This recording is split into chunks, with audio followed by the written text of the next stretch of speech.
listeners, and welcome to a Geek Tragedy. I'm Stephen, known online as Plague Mantle for various reasons, and I am your host. I'd like to welcome to the pod the most erudite human and my best friend Holly Properly. Hello, Holly. How are you today? Hello, I'm all right, thank you. Bit tired, and a whale shark is eating my hand. And this feels really weird because you didn't have that on earlier, and we only did a pod like 2 days ago because we're off. It feels really weird to be back so quick. It was really difficult trying to remember what I actually so far what I've worn. Yeah, I was wearing my big Star Wars hoodie up until this point. It's like, oh god. No, I have to take this off, otherwise it'll look like I never changed my clothes. Yeah, okay. Anyway, and of course, our own savage man and crafter par excellence, Mark Cordory, who is now free of feathers, I believe. How are you, Mark? I am feather free, which is a little bit of a relief.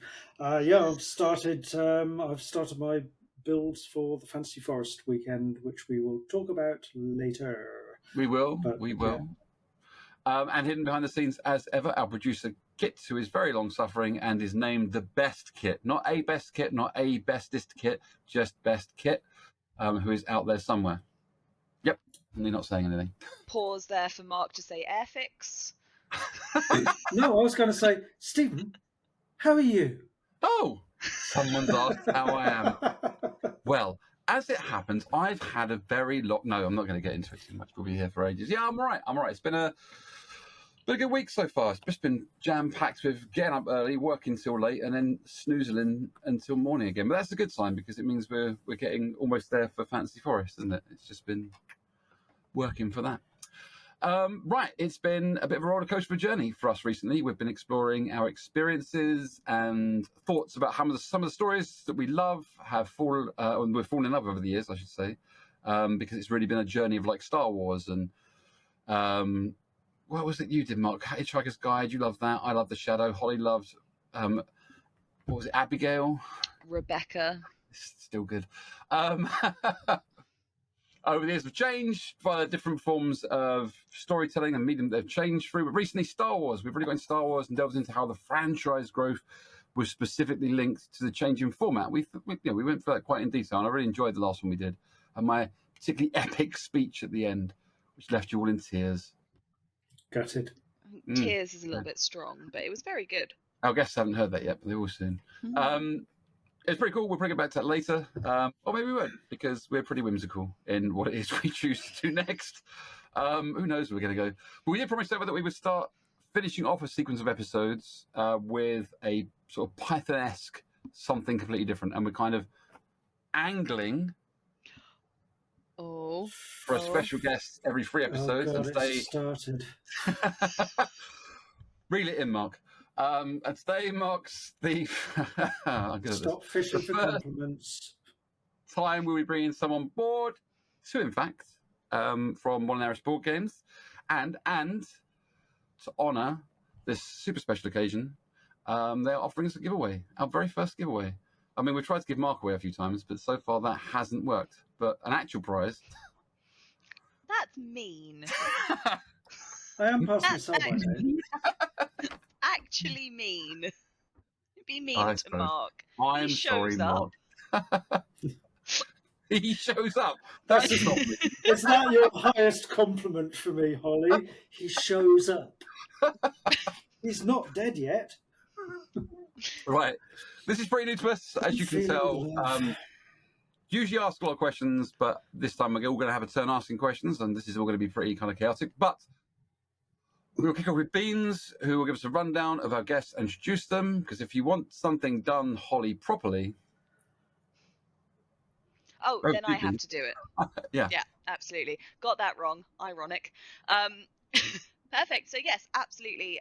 I am thrilled and delighted and other such synonyms to welcome Lee and Mike from Molinarius Games to the Geek Tragedy pod.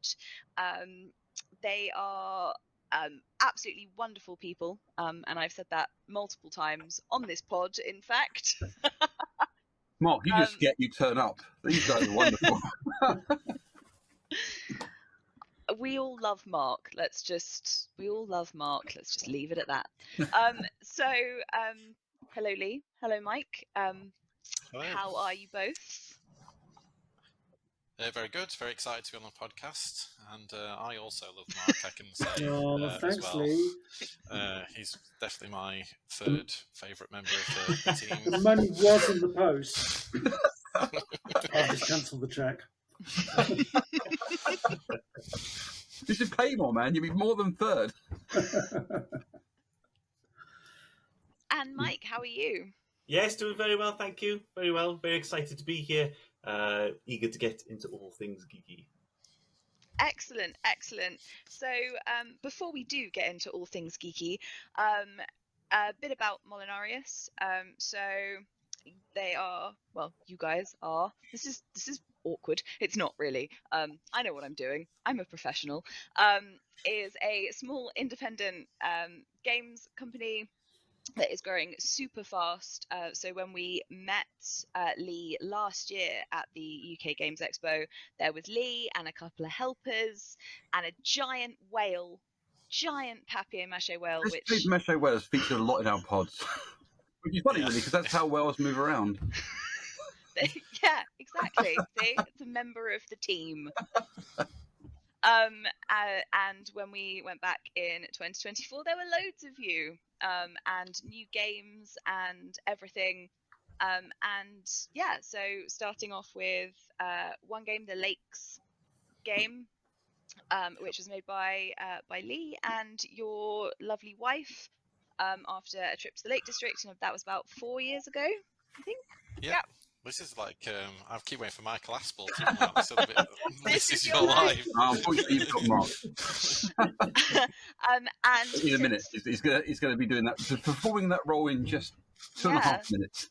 And then so since then there's been Ocean Pods, which was a very successful Kickstarter, which I have just over there on my shelf, which I'm very excited about, and Shoal, which I love and is over there on the table because we played it yesterday. It's our Monday night board games opener.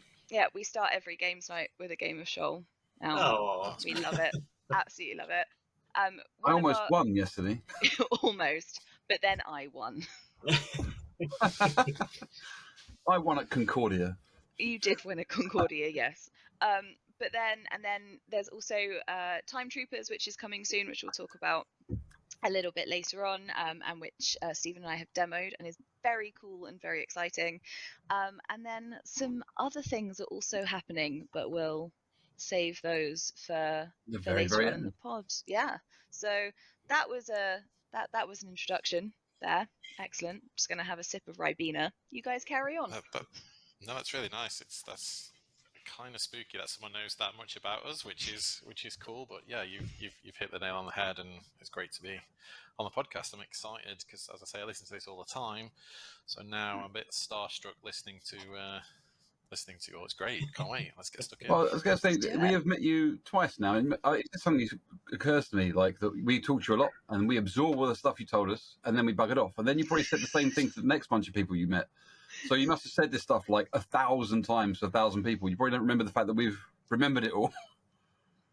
No, it's funny you should say that, because at the very first stall we had was just a little 2 meter by 2 meter stand when we first had the Lake District game, and we maybe sold 50 copies in a weekend. And then the second time we went, which is when we met you, when we had the Ocean Pods game, the stand was a little bit bigger, and we had 2 games, and we sold a lot more. And the people that have visited us then and have come back since, you'd be surprised the people that stick in your mind, because you are so attached to the games, and so these are your babies. So when you are speaking to people like yourselves who are genuinely excited about it, you remember them. That's really lovely. And I guess, like, is that sort of the same for you, Mike, with Shoal being kind of your first game? Do you think that, there'll be people, if they come back next year, that you'll be able to point them out and go, I know you, I played Shoal with you last year? Yeah, absolutely. I still remember the first person who bought a copy of Shoal, lovely Scottish man, and I shook his hand, and I felt like being like, can I have a picture with you? it was such an amazing moment. The fact that he came over, we played the game, and he liked it so much. He was like, I'll buy one, and I was a bit like, really? It was a proper pinch myself moment. But yeah, he really enjoyed it, and the whole weekend I always had that buzz of people coming over to play it, let alone Mike's still buying got it. Mike's still got the restraining order that he signed as well. Oh, that's lovely. I've got a bunch of those. But Mark is going to introduce you to the pod proper, if that's good with you, Mark. Yeah, absolutely. Well, I'll assume you haven't listened to the pod, even though I know at least one of you have listened to one. We're geeks, basically. Geeks of 3 different ages, of lots of different interests, and we started doing a podcast a couple of years ago, which was more or less exclusively about LARP, but we kind of ran out of things to say about LARP. So we decided we'd come back and we'd sort of expand our horizons and embrace all of geekdom. And because there's just 3 of us, do what? There's tiring work. There's so many of them. It is, yes, it is. And we're not all in agreement about which geekdoms are better than others. We do occasionally have little tiffs behind the scenes where one of us has to win. Dance. Win. Yeah, it's like a regular West Side Story in here. It really is, yeah. There's a lot of this going on, clicking fingers and leather jackets and singing as well, and we're all very good at tap. Sorry if I've broken you, Holly. But we thought, well, mute button.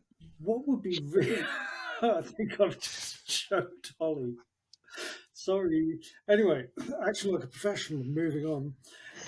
We thought, wouldn't it be great if we can get some guests on, because people are going to get sick to death of just listening to 3 of us going on about our geekdom.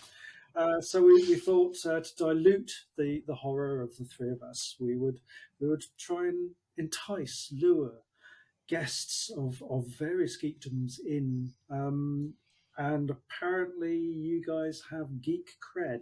So, well, no, this is what I've been told. So don't let us down, okay? If you turn out not to be geeks, you're off the show. Yeah. So this is where we are, and this is where you are, and welcome to our show. It's all weird from here on in. It's been weird up to this point, so I'm keen to see how much weirder it can actually get. But no, I think from my side, I have geek credentials, but I like to dip my toe in lots of different mediums and lots of different geek franchises and things like that. It's impossible to be loyal to just one. If you had to pick one, which would be your favourite? I do like Battlestar Galactica, as Stephen knows. I'm constantly commenting Original on that. Or reboot? I like the reboot better now, but... Oh, there goes my question. But yes, but the original... For me, if it's still on some random TV channel, sometimes Sci-Fi, and of course I've got the VHSs stored away as well of the originals. But that was something that I used to watch as a kid growing up, and I was an 80s kid, and I think obviously it came out in the late 70s, early 80s. So that was something which I'll always go back to. It was like when I wasn't very well, or I'd have soup and I'd watch just episode after episode after episode, and it held a special place in my heart. But then when I found out they were doing a reboot, like all geeks, I just went, "This is going to be terrible. This is going to be awful. Why are they doing this? This is going to." And then I was so keen. Yeah, then fell in love with it probably from the first episode. There was a little bit too much more religion in it, or religious overtones running through it than I was comfortable with compared to the original. But that's probably because I was looking at it through adult eyes rather than a child's eyes. And so, yeah, I love it. And then just to top it off, the board game came out in 2008, which is probably my favorite game as well, partly because of the IP, but partly because it just fits so well in that.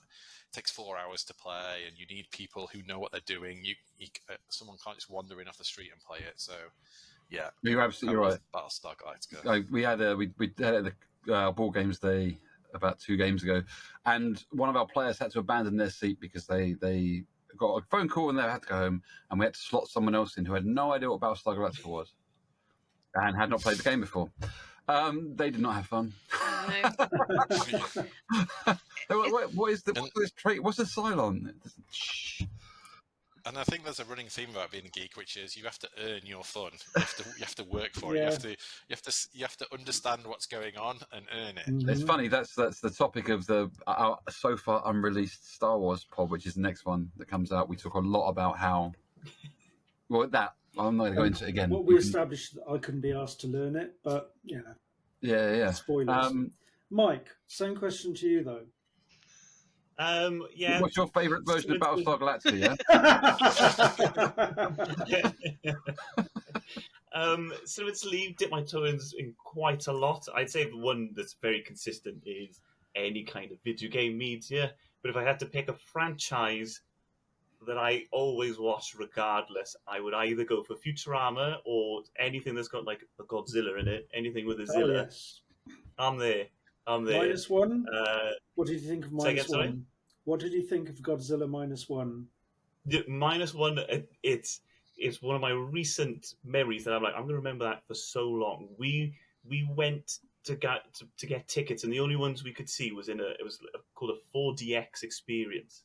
So we went to Cineworld and we bought the tickets, and it was like ones with the chairs move, and we were like, oh, Is that okay. the one where Godzilla tickles the back of your neck?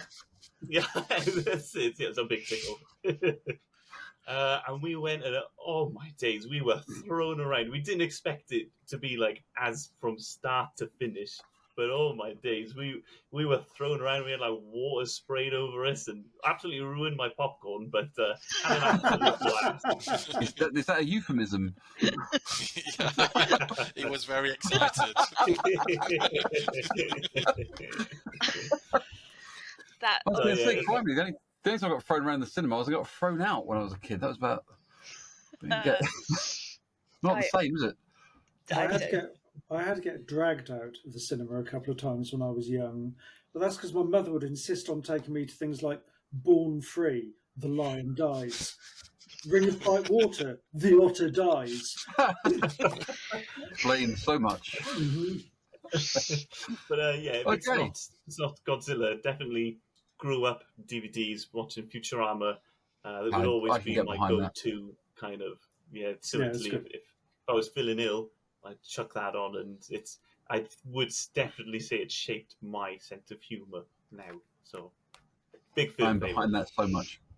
Yes, you absolutely are. Good news is one of my favourite things to say, and on my Discord, most of my favourite saved gifts are Futurama related, which makes me happy.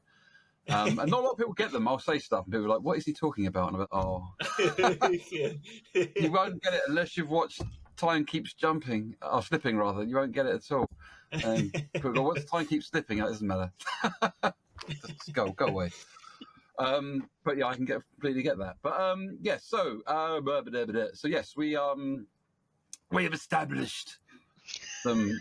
Well, I'm doing a bit of a thing. I'm doing a thing. Right, okay, yep. I always do a thing. You do always do a thing. Sometimes the thing just catches me by surprise. Yes. Anyway, I've lost my train of thought now. I was doing a thing. You were qualifying as geeks by putting medals around our necks, like in Star Wars, and Holly was going to be Chewbacca just making the noise. Come on.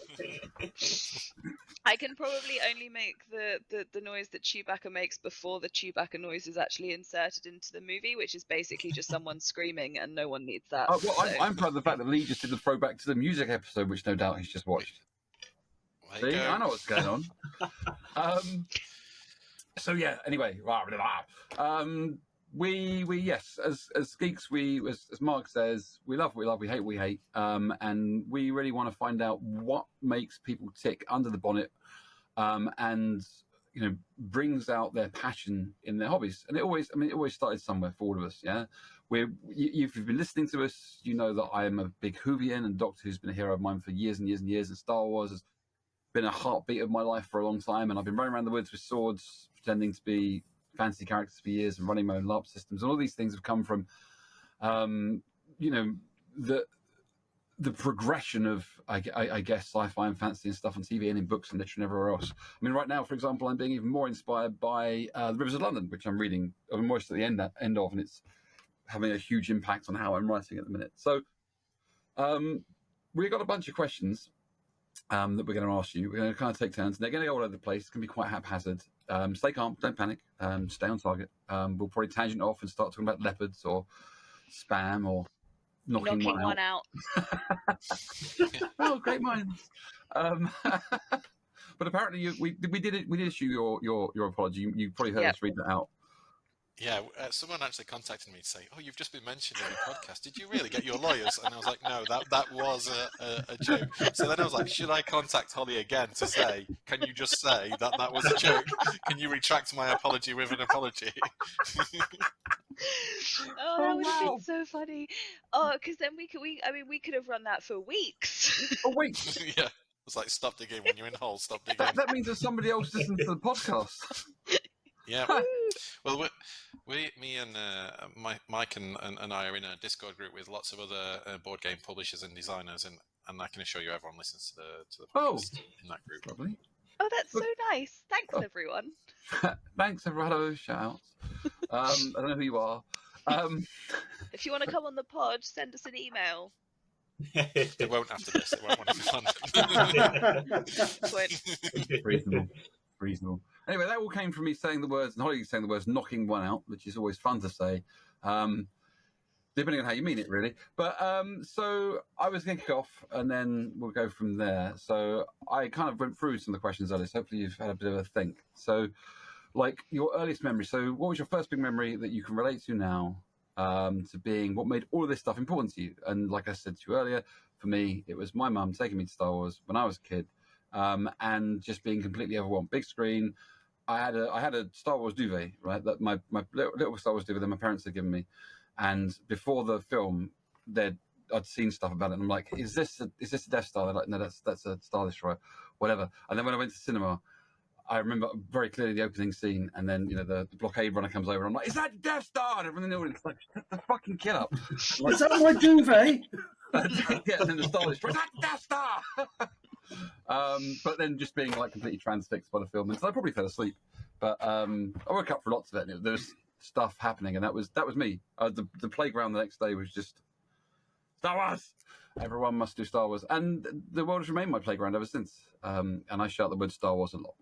So that question, I guess, let's start with Mike. He's over there in the top right corner on my screen. What's your first big memory? If I was to say first big geeky memory, not to put an age on it now, but I remember watching Pokemon growing up with my brother and sitting on the sofa with a Game Boy each, playing Red and Blue for the first time. That's something that's always going to stay with me. It was my first kind of proper game, and it was a shared experience with my brother, as much as we would argue over who would have red and who would have blue and all of our trading cards as well. But having the connection to watching the cartoon and playing it, and then your head is playing a story as you're playing the game that's completely different to what you're actually doing. I'd say that is a definite standout for me that got me into gaming, and probably I would say that's definitely started my connection with love of animals, love of natures, because I would say big animal geek as well. Oh, there you go. Look at that. How often do you still think about that then? How does that run through your mind a lot? Definitely. Yeah, I would say, yeah, when I think of what I'm interested now, because as much as I don't really play it anymore, but I still keep my eye on, there's a new Pokemon game coming out. What have they come up with now? And I always scroll through the Pokedex and I see what they've got. It does take me back to that moment of us sitting on the sofa, talking about it, and me being really annoyed at how far my brother was getting compared to my level 7 Charizard. Did you play it, Holly? Yeah, that was one of my big early geek memories as well. Is getting I got a Game Boy Color for like my 10th birthday, and I got Pokemon Yellow because Pokemon Yellow had just come out. And I had there's a little Pikachu that follows you around when you play Pokemon Yellow because he doesn't like being in a Pokeball, and you can turn around and like talk to him and he'll tell you what his mood is. And I never had like a games console or anything growing up until I got a Game Boy Color, so that was kind of my first real sort of gaming experience. And I mean, I still have my Game Boy Color, and I still very occasionally go and do Pokemon things. I fixed it. You fixed it, yes, you did. You did. It had batteries in it for a very long time, and then it went all green and gunky. And then I didn't really fixed fix it. it. I just cleaned it, but you know. Yeah.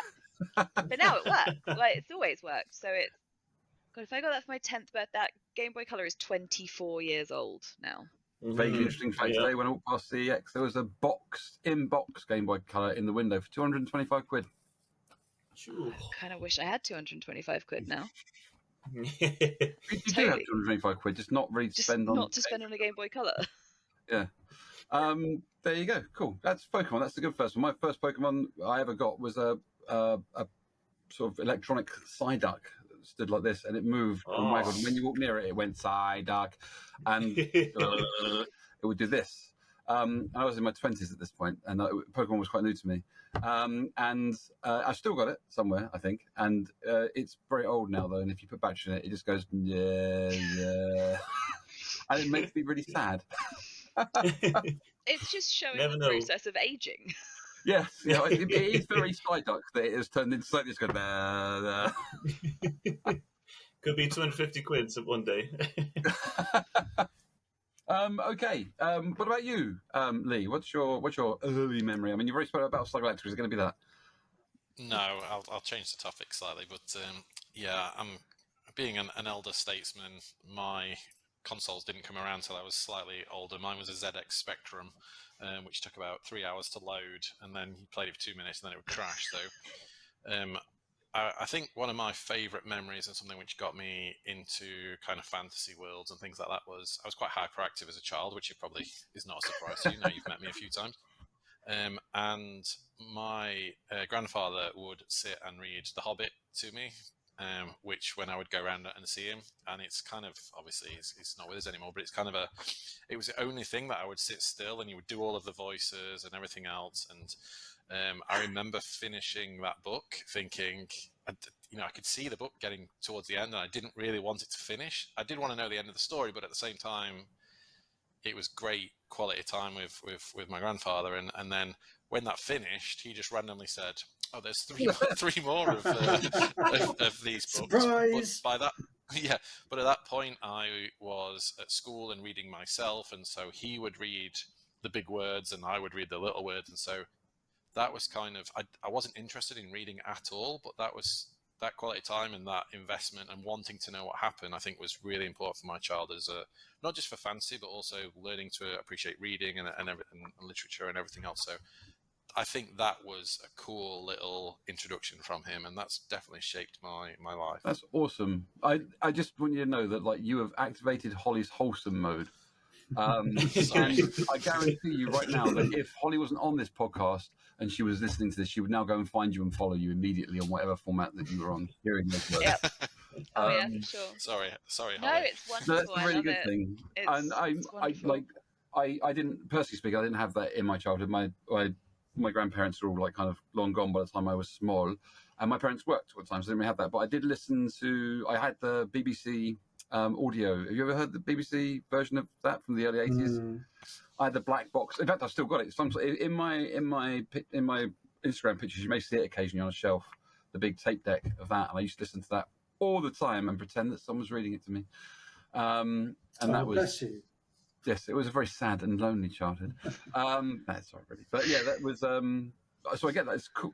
Lord of the Rings is a really good place to start your journey into everything, and I think not enough people nowadays have that experience of reading Lord of the Rings. There's just too many other options because obviously, being as you say, elder statesman of this particular podcast, there in the 80s there weren't that many books, or not 70s, that were fantasy orientated that you could read, not compared to today, right?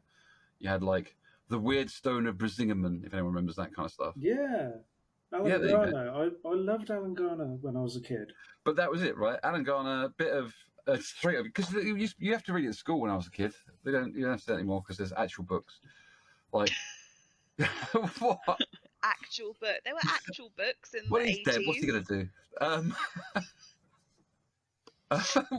What? But I love that story. Anyway, I'm doing that tangenting thing, aren't I? Yeah, you're being me this Yeah, episode. I'm being you. Yeah. What did you think of the films that came out then all those years later? What do you think your granddad would have made of them? Well, it was funny actually because I think the second or third date with my wife, we went to watch one of the films. I can't remember which one. Wasn't the Hobbit one though, right? No, it was one of the first Lord of the Rings One of the good ones. Don't you? And I remember,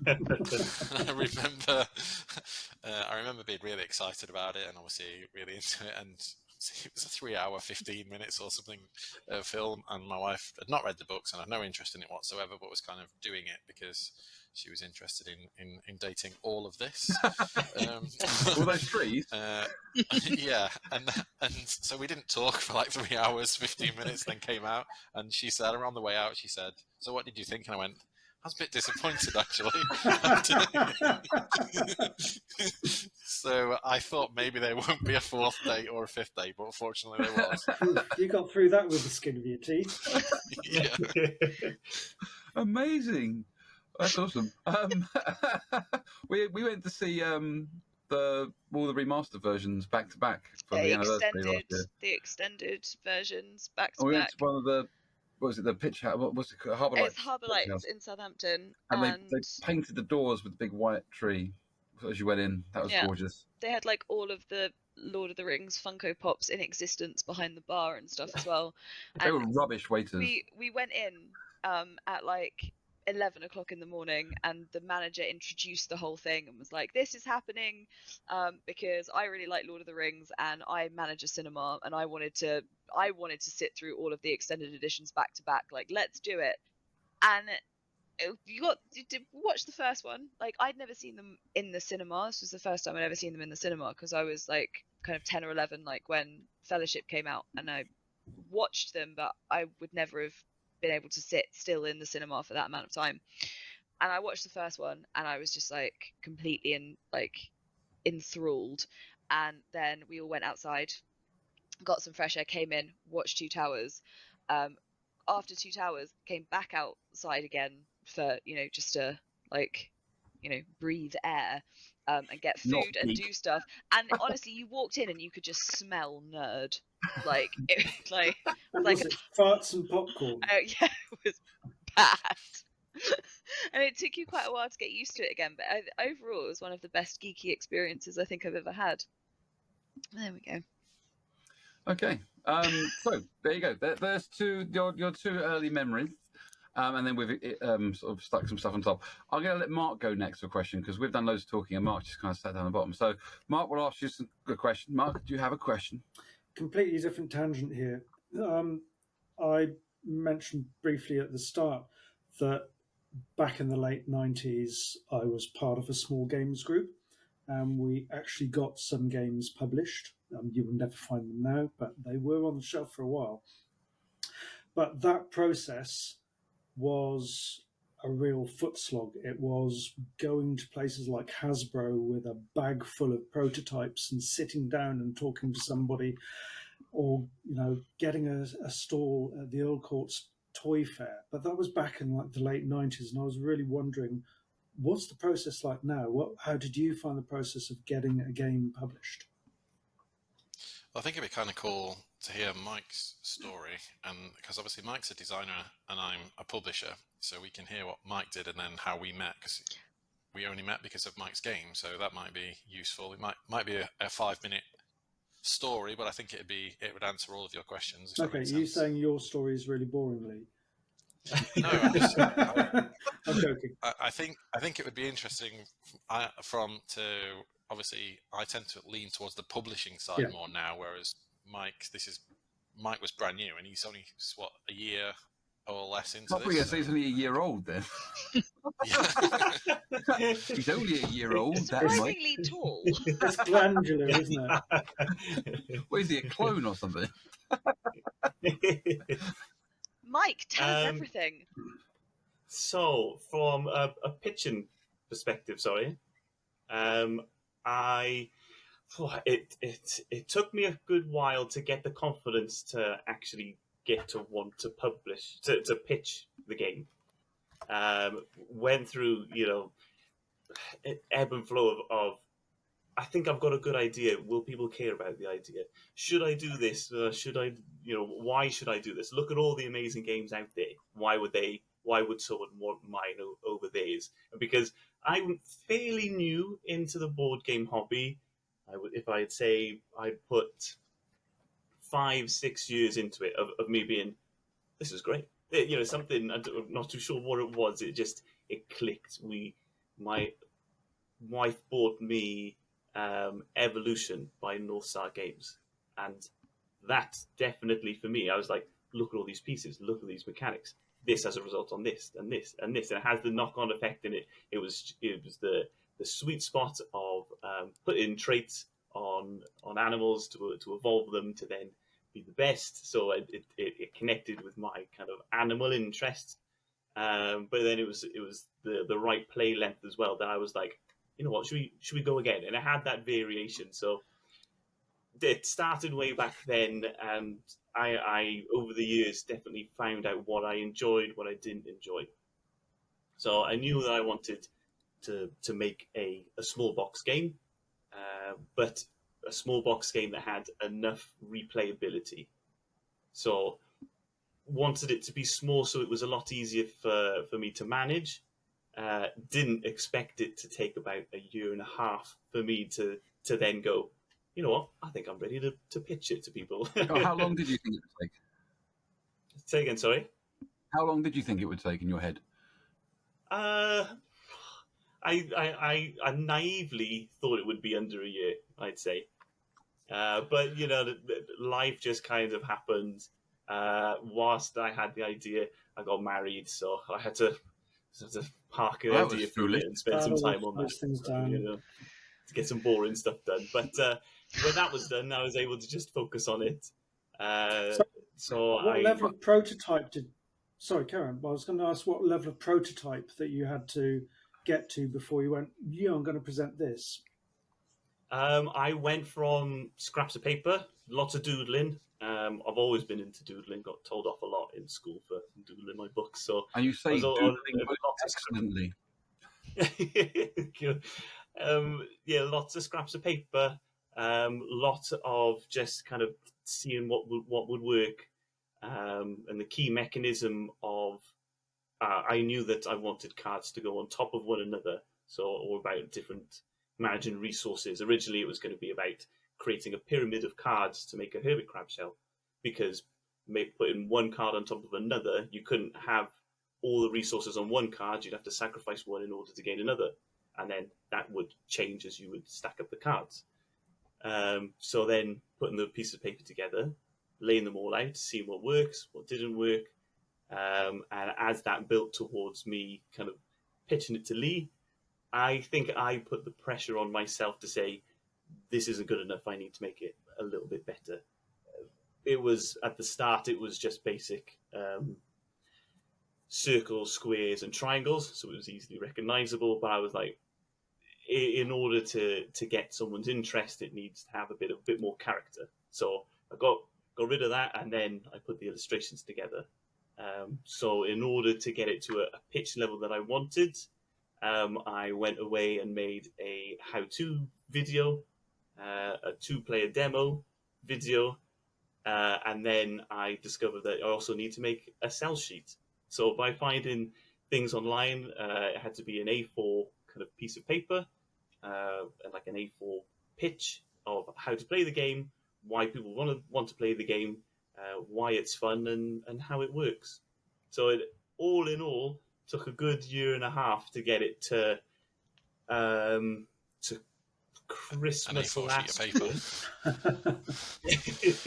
and that's kind of how the industry has probably changed the most, Mark, now is the sell sheet that Mike talks about. Mm-hmm. So that's kind of what the game designers have now. It's like a CV for your game, yes, sir. which people email to you as a PDF. So of course you want the game so you can play with it, but I think most of all now people are sending videos of them playing with prototypes and things like that, and it's digital. There's also Tabletop Simulator, which I don't know if anyone knows what that is, but you can build a 3D version of your game on Tabletop Simulator and then send a link to a publisher so that they can play the game digitally. That's good. And because because there's publishers all over the world now, what you don't want to be doing is posting games to Australia and waiting 3 weeks to hear back.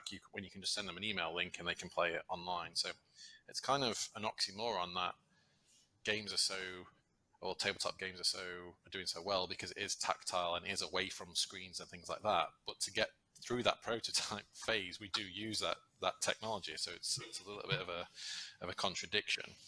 But what I would say is, for a small publisher like us who had 2 or 3 games at that point and a tiny little footfall, we were still getting 30 to 40 sell sheets sent to us. There's 5,000 new board games produced in the UK every year, which is a lot. And the industry is growing 9% year on year, specifically since COVID happened in 2020 when we had a boom year that year as soon as COVID ended, where people wanted new games because they'd played all of the games that they had and realized that they loved games. And crucially, there was not that many new films being made or new TV because they were lagged behind in the studios. So we got inundated with sell sheets, and Mike's was by far the best because he'd put so much pressure on himself. It was just really easy to look at it and just, you got the game instantly. And I think it was so easy to play. The theme and the mechanics fit perfectly, as you guys know, because you've played it. But I think the simplicity is really hard to achieve in all mediums, whether that's song or book or film or whatever. Doing something really well but really simple is so understated and so great, and people pick it up immediately and can play it. And it fit in with our other games that people coming to, I knew that people would buy this game who had bought our other games, and people coming to buy this game specifically because they liked it would then look at our old games and go, oh, we like those as well. And we saw that happen at Expo, and it worked really well. But in terms of your other question about Hasbro and the bigger guys, there's definitely a pyramid structure now where they don't make their own games anymore. They wait for smaller companies to make games, or medium-sized companies to make games, and then just buy the licenses, because it's just much easier for them to do that than pour loads of money into R&D, which they never get back. I was told by the guy that we met at Hasbro, he said if somebody came to Hasbro now with Monopoly, they'd throw them out the door. Yeah. It was just, he admitted that it was basically a shit idea for a game, but it's just embedded. And it's just embedded in culture now, and we can't get rid of it like a tick. And it will be a film as well in 2 years. So desperate. That's real. Yeah. Mm-hmm. Margot Robbie is making a Monopoly the movie. They did Clue well. Come on. Tim Curry, Clue. They did do Clue well. They did Battleship as well. And there was that awful Warcraft film a few years ago as well. And I think Warhammer 40k is being made into a TV series or something as well. Everything's being made. Everything. But the way they're being made now, if you look at like Fallout and The Last of Us, they're finally starting to produce things which look and sound like the source material, rather than vaguely inspired by. So that's reassuring. Oh my God, it's going to be awful. It's going to be a bunch of people as meeples just not moving. And very occasionally there'll be like some kind of like giant earthquake when someone flips the table. Yeah. Well, that's all set to Christmas. We'll set the lights off and go to bed, leave the table set up, Or the cats will leap off the sideboard and the whole board will just skate off. That happened to me. That's happened to me as well. In fact, it nearly happened yesterday. Sully got on the table in the middle of Concordia. The only finished question off Mark, because you'll find this interesting, I hope, is the big guys do have the money for the IP. So Star Wars games and Mandalorian games, they are, all of that IP and all the Disney stuff is always owned by either themselves and they've made their own version of a game, or a big company like a Ravensburger or an Asmodee or one of their subsidiaries, because obviously we can't afford that IP. No. And it's really frustrating when they make kind of a poor game but with great IP, so it sells lots, and then adversely, you've got great games that independents are making, but it doesn't have that skin, that theme, that layer over the top of it. So it ends up, they end up getting missed in these 5,000 games. That's made me think of a question. the IP games that do get produced. Oh, I finally got a question. The IP games that do get produced. You're not allowed to play anymore. Who produces them? I mean, who designs like the latest Star Wars board game or the Fallout board game? Are these independent companies that go to the bigger companies? Go, I've got an idea for this, but I don't have the IP. Or are they built in house? A bit of both, and Mike can jump in if he wants to. But the Fantasy Flights are a notorious company who own the rights to like Lord of the Rings and Star Wars, and I think they've made over 20 Star Wars games in the last 3 or 4 years. God. And as soon as people buy them, and it gets like X-Wing was one where you had to buy all of the miniatures, and it was basically Deck Builder's good though. The deck builder is good. yeah. And the Deck Builder is the best game Yeah. that they've got, and they've got the Clone Wars coming out soon version of it. But even then, even since the deck building game, they've brought out Shatterpoint and Unlimited as well. And so they just kind of bring out a franchise game like this, run it for 2 or 3 years, and then just stop printing it. And then go, okay, if you want the next game, then we're going to slightly change the theme to be dice now. And then, we're going to change the theme to be a collectibles card game. That's and dirty deliberately. tricks. Yeah, Disney Lorcana is probably one at the moment where Disney are doing a collectibles game, which is, for me, I'm not playing it, but it's basically just like Panini stickers when I was a child, where you just collect all of these cards, and it's supposed to be a playing game, but people are collecting them. Holly and I are big into Lorcana. Yeah, I love Lorcana. Big It as reminds me of Pokemon when I was a kid.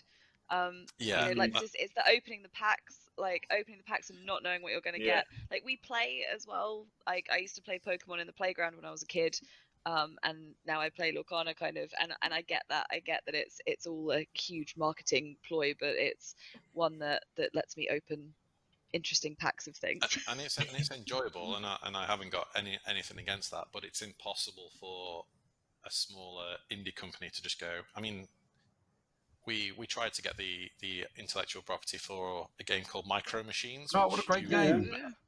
So which I loved as a kid. So we approached Codemasters. Your PlayStation 1 game as well. Yeah, to try and get that way where you would build on the dining room table, or you would have to, and in the rules it would say you have to play this in the kitchen, and you'd have to build like the track in the kitchen, or you have to play this in the garden, and things like that. But just to even get around the table, they needed who our outside counsel was and things like that. So it's just too expensive.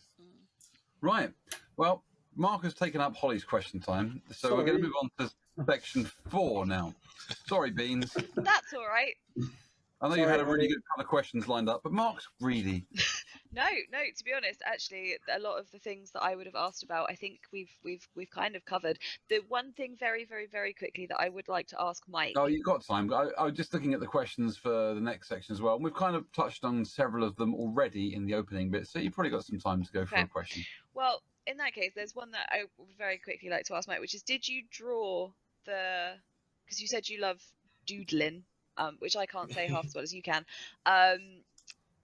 Did you draw all of the fish for Shoal? Because that bit's also in the next section. This is the bit where you ask the questions about their geekdoms. But right, okay, yeah. Mark's taking us into the next section quite heavily. Okay, gotcha. In that case, I rescind that question until later. We spent hours crafting. I'll save that.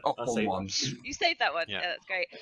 So actually, I think kind of following on from that, one of my questions was if you could take any kind of franchise or any kind of like area of a franchise, in any kind of media format, and turn it into a board game, what would you pick?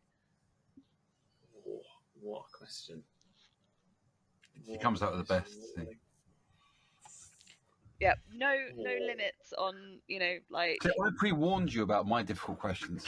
I didn't think it was going to be that tricky. I wouldn't know how to answer that. I've read that and went, I have no idea how to answer that question. I really loved the Witcher franchise. I know that there was a board game that came out, Witcher: The Old World, but for myself, as I said, I really like the small box format. And I don't think I have a table big enough to play The Old World. No, we had to put 3 tables together at the club to run that. Yeah, and I am eager to play it. I'd love to go out and play it, but I don't know if I would own it because I don't think I could have the space all the time to just. That is exactly what my Instagram post about it said. It was like, it was a great game. I don't want it.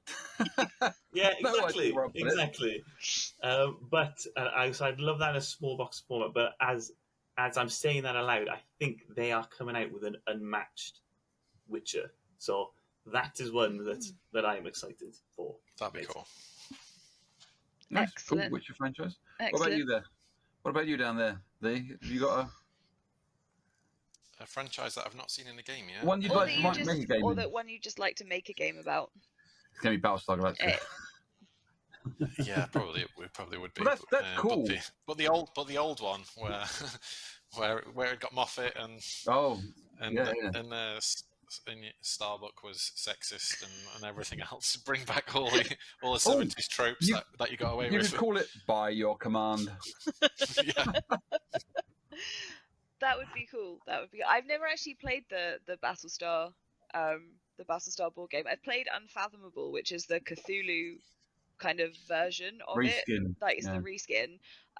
But for the longest time, we didn't actually have a copy of Battlestar Galactica.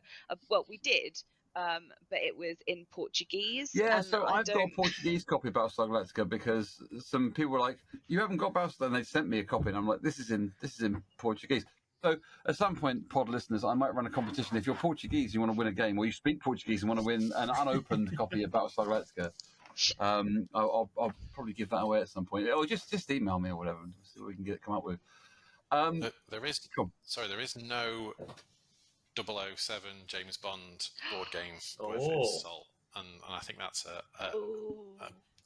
potential for someone to do something there because there's so much to pick from, and I'm not aware of any cool board.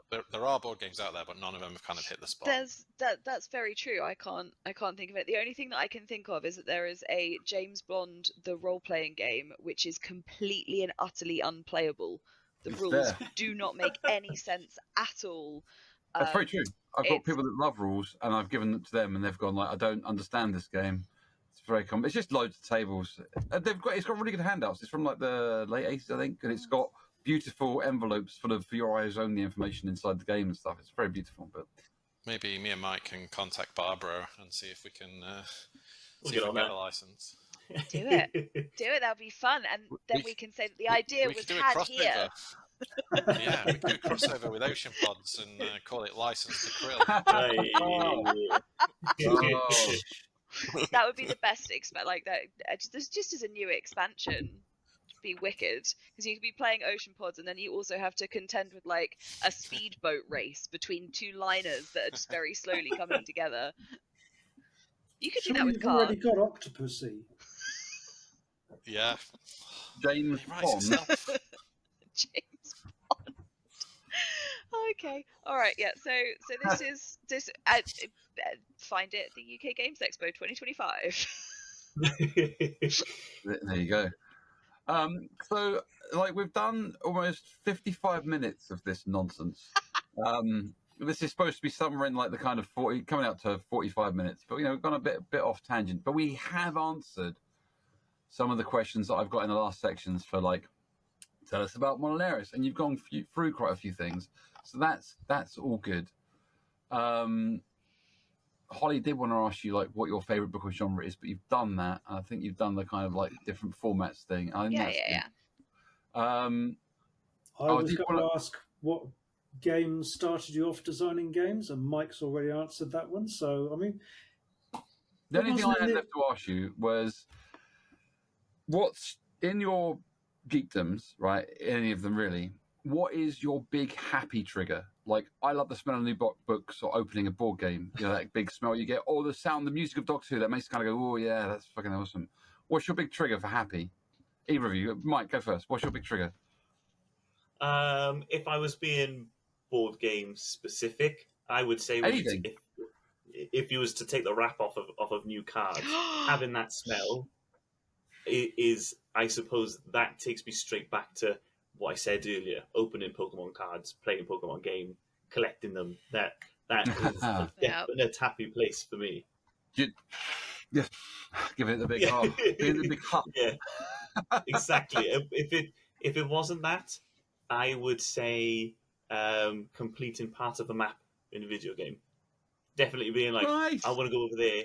I want to see what's over there, and then really trying to get there and being like, oh, that was it. Well, what's over there? Nice. What about you, Lee? I think I've got two. So one of them is, which will always happen no matter how much they screw it up, is those opening 2 beats at the start of Star Wars, where it goes da-da, and you see the credits start to go up. That will never not make the hairs on the back of my neck stand up. I'm the same with Doctor Who. I really am. When the new season came out, yeah, go on. So that, and I have a bit of a ritual over when I buy a new game.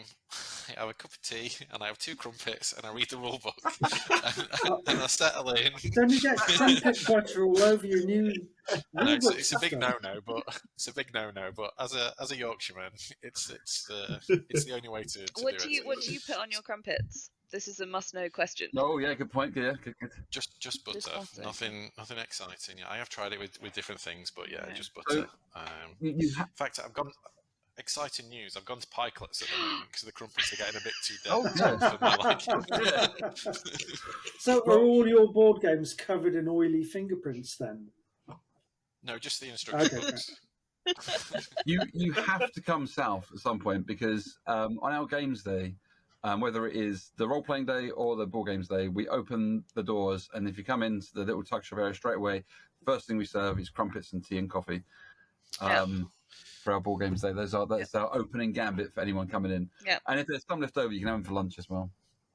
Well, I was searching Fancy Forest after listening to your podcast because I wasn't aware of this.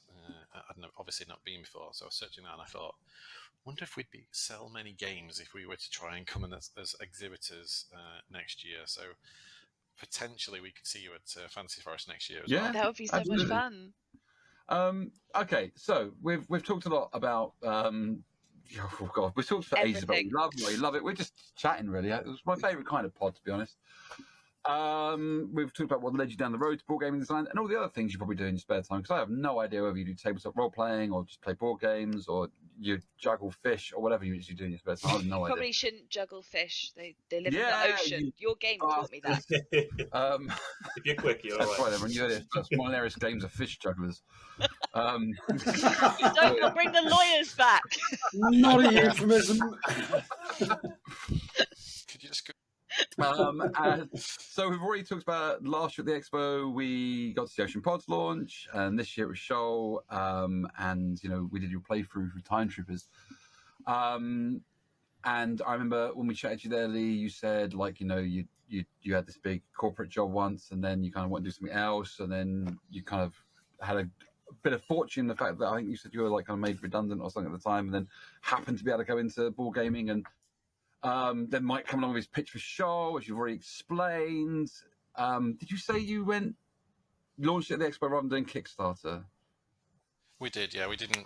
I had so much faith in Shoal as a concept rather than put it on Kickstarter. We just took a chance on a small print run and took it thinking people might like this, they might not. Well, it looks like it's been flown off the shelves.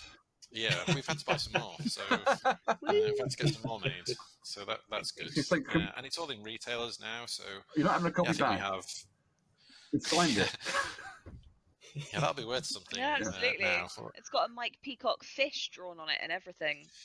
We're going to kill him at some point to up the price. No, we're not. We're also on the alpha test at the moment, so we can send you a link. I don't know if any of you are on Board Game Arena. Yeah. But we are alpha testing Shoal at the minute on there. Fun.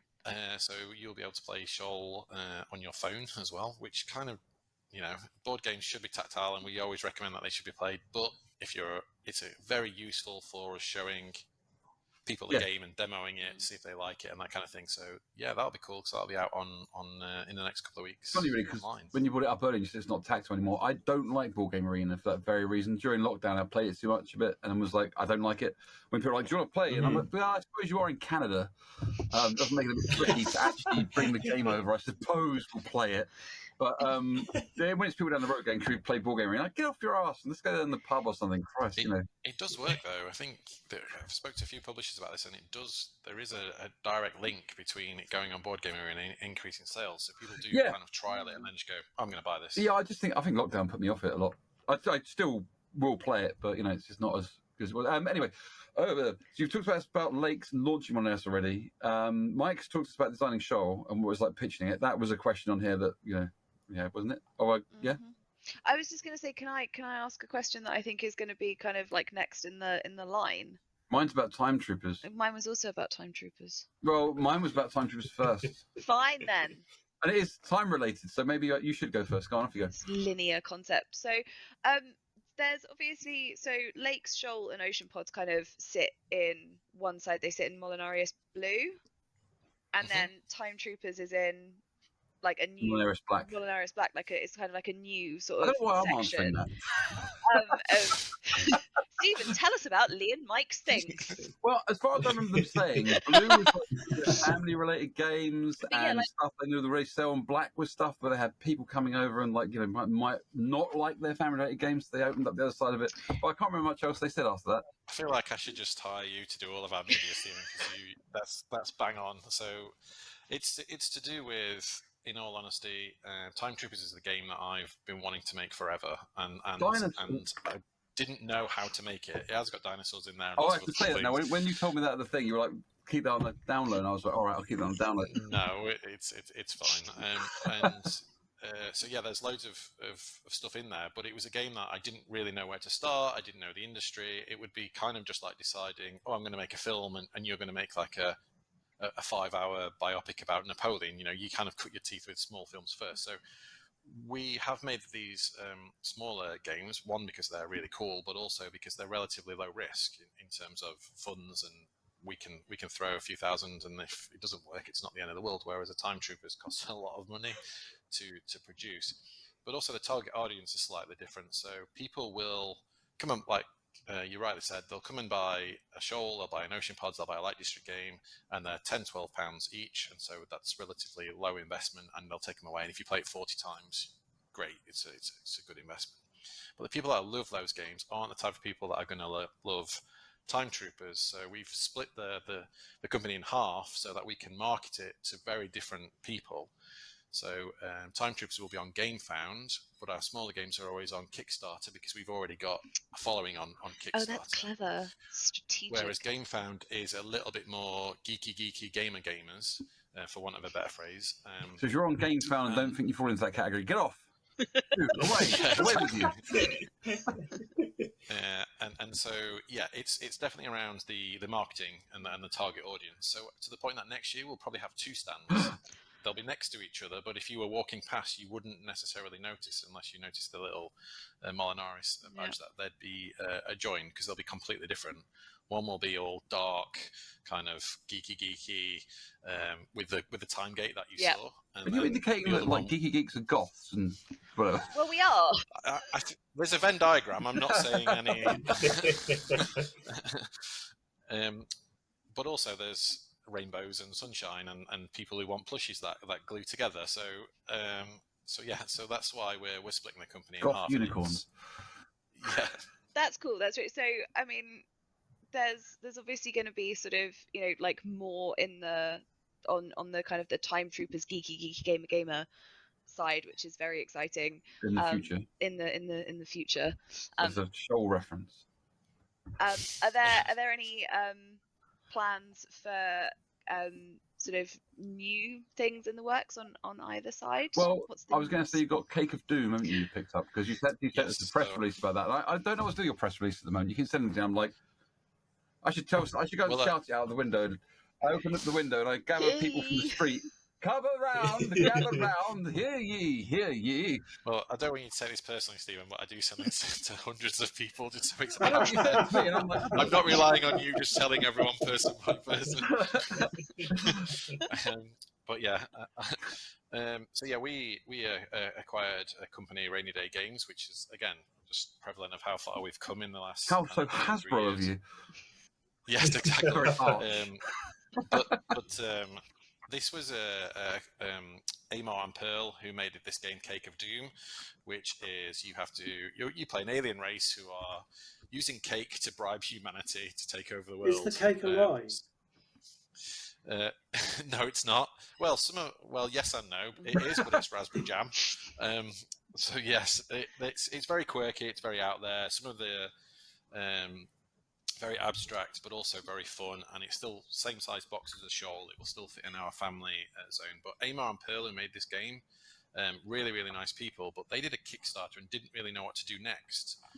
So they weren't a big company. They were where we were when we first did the Lake District game and made the game. It got funded and people wanted it, but then they didn't know what to do and kind of just thought, there's a lot of admin here and a lot of business, and we don't really know what to do. So I agreed that we would take their IP and we would reprint the game under our banner, and same as Mike is doing with Shoal, where he's pitching it at the conventions and it's his baby. I agreed that we wouldn't touch the game, we would keep it as it is, and Amar and Pearl can come to the conventions and pitch their game, but we will just do all of the admin side on their behalf. So it keeps their dream alive without them having to worry about the admin and the tax returns and everything else. So that it was a relatively easy decision to take Cake of Doom. And again, it's a fresh game that people will come and try and play, and when they're playing that, same as you did with Shoal, they might buy other things like plushies and other bits and pieces. And also, I'll let Mike explain, but Mike's got 2 or 3 games in the pipeline as well, which I'm very excited about. You got like a few minutes of pitch. Tell them to me. I've got a couple up my sleeve. One, I would call it. I'm juggling fish secretly. If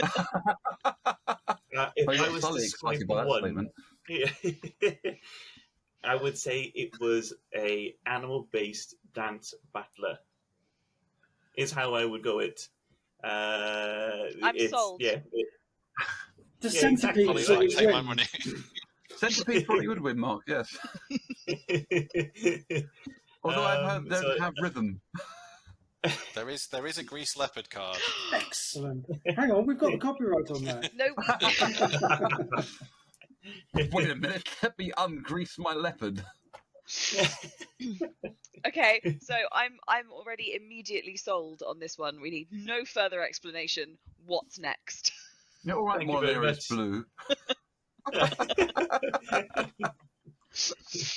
I was taking that, and I'd like to try something a bit more with taking it from another square-based card game, but maybe perhaps with some more kind of action tokens, another layer on top. So I'd like to go layer by layer. Second one, I was originally thinking of it as a bit of a party pirate game. Think of it kind of Captain Sonar-esque, but you're all working on the same team to kind of blunder your way through the seas in order to get to the treasure at the end. That also sounds fantastic. It's going to be a pirate game. You've got to try and unseat Jamaica as my favourite pirate game. Jamaica is a good pirate game. Noted. It's a good racing game, Jamaica. It's very silly, Jamaica, I think, which is why we like it so much. We do. Yes. So do you feel that you're sufficiently, I don't know, sold your stuff, set out your stall? Sufficiently geeked. Yes. Oh yeah, Good. definitely. Good. As we've kind of I say this every freaking pod. We have overrun slightly, but who cares? Well, we're just chatting, aren't we? If everyone had a pint, it would be, we've probably gone for hours. I'm frequently told that you want the pod to be out there for walking a dog. So at this point, you're just dragging the dog, I think. Dog's trying to go home. You're taking it around for another lap. Yeah, I don't want to go again. Depends how big the dog is, surely. At this point, the dog is looking up at its owner and going, they better not be talking about walking a dog again while I'm still out here. So one of the things which we didn't get a chance to talk about, but I'll just briefly mention to make it even longer, is listening to your podcast last week about the importance of music and how it's led through. So we have hired a composer to do 24 music scores for our missions in Time Did we not talk about this at the expo as well? This sounds really familiar. Yeah, I think we briefly mentioned it, but he's actively working on it now. And it was a concept we had. He was there at the expo, so it might have been when he was there. But we've just started to get some of our Egypt music back. Why don't you say it? 'Cause I was thinking that cool. I remember trying to walk like an Egyptian when you were talking about stuff. No, it's all very like low key, and then we know the mission builds to a crescendo at the end because we know there's going to be a battle at the end of this mission. So the music kind of deliberately does that as well, along with the 40 to 45 minutes. It's not going to enhance. It's not going to change your gameplay, but talking about how it affects people's moods in movies and everything else, we think tabletop games is kind of the last bastion of that, where it doesn't appear. It appears in TV, it appears in movies, it appears even books now. I've noticed more and more. There's a playlist at the start of books and things like that. So we're trialing that out with Time Troopers to bring that immersive experience, the music into the game as well. Do you by any chance have a snippet of any of the music, or is it still all under wraps? We will release 3 tracks on our next Kickstarter, on our next GameFound update. Well, 3 5-minute clips, so it's not too big. One for Edo, Japan. One for ancient Egypt, and one for the Roman gladiator pits. So they'll all be different kind of tempos depending on whether it's a stealth mission or an action mission. That's really cool. Well, it's definitely worth doing. I post obviously a lot on Instagram about board games and stuff, and quite a lot of people, we talk about things like Dwarf Romantic and a few other games. I can't remember off the top of my head, but Dwarf Romantic, definitely people are always saying, like, what are you listening to? Do you want to borrow my Spotify playlist for Dwarf Romantic? So a lot of people already have set playlists for set games. So it's definitely a good idea. Definitely worth scanning it out there. Like it. I just put Concerning Hobbits on repeat. It's basically what I do. On anything. You put it on when we were opening drawers the other day. Yep. Yes, I did.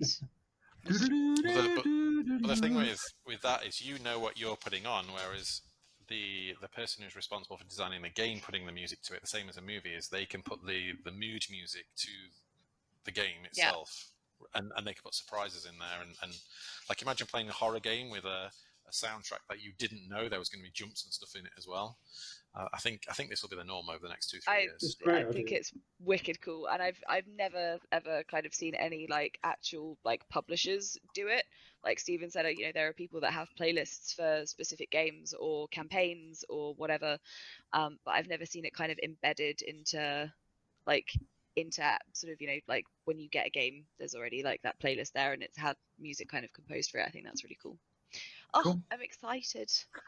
Right. So before we get into the last bits, I did with rounding off bit. So I know Mark obviously hasn't really experienced the excitement of coming to an expo and meeting you guys, but we've promised next year we're going to get him out of his box and we're going to take him to the expo. You get to meet him in person. What you don't know is Mark's actually a ventriloquist dummy. Well, I was going to say out once a week. We'll tell you wonderful stories about Mark making ventriloquist dummies, and actually, one of the reasons I love you guys so much as a group of people is because you follow a very similar line of inventiveness and work ethic that I've experienced in the people around me. So I've been running LARPs and writing stuff for a long time, and when you describe the way Mike kind of puts pressure on himself to achieve perfection in his work before he gives it to you, I'm used to being surrounded by that kind of stuff, and it really shows through in your stuff, which really attracts me to that kind of to your products. And the same with the way you talk about Time Troopers and the kind of concepts and ideas. You're always trying to find new ways to jazz it up and make it brand new and inventive and like really cutting edge. And like, so I know we don't really talk too much about LARPing anymore in here, but like when Mark and I have worked together on projects, we wanted to do stuff like Mark wanted to kill off one of his major NPCs in the game. That was all set to sound effects and music like no one else had done before. Like his character was, so we were just walking down to a beach where there's a big pirate ship and there's music playing out, and this is this guy's theme tune, which does not happen in LARP. And there's light effects that create water on the floor, which is not done in LARP. And Mark's made a puppet of himself, who is going to basically, and Mark's an excellent puppeteer, right? His stuff is incredible. If you're old enough to remember Nightmare, I think you've heard us say Mark did like lots of stuff for that when he was there. No, I made a dragon for it, but it was the dragon. Yeah, so that's lots of stuff. Dragons are big. And the puppet is there, and no one knew it wasn't Mark because the water was in the way and the music was playing, and you couldn't really get to him. He's doing this whole kind of like, and now I die. I wish I died on like a bed of gold surrounded by my 8,000 wives and whatever, because he's like being this big kind of a man. And the idea is that Mark is going to regenerate like the Doctor from Doctor Who, and you all know how that happens. And happens that me and my friend Cam, we were doing this like a whole Larptronics thing where we were putting lights and stuff that reacted to movement and sound. And so that Mark starts glowing as he's talking. This puppet starts glowing, and me and Cam are controlling all this stuff, and the music's playing. And there are people going like, "I didn't know Mark could glow."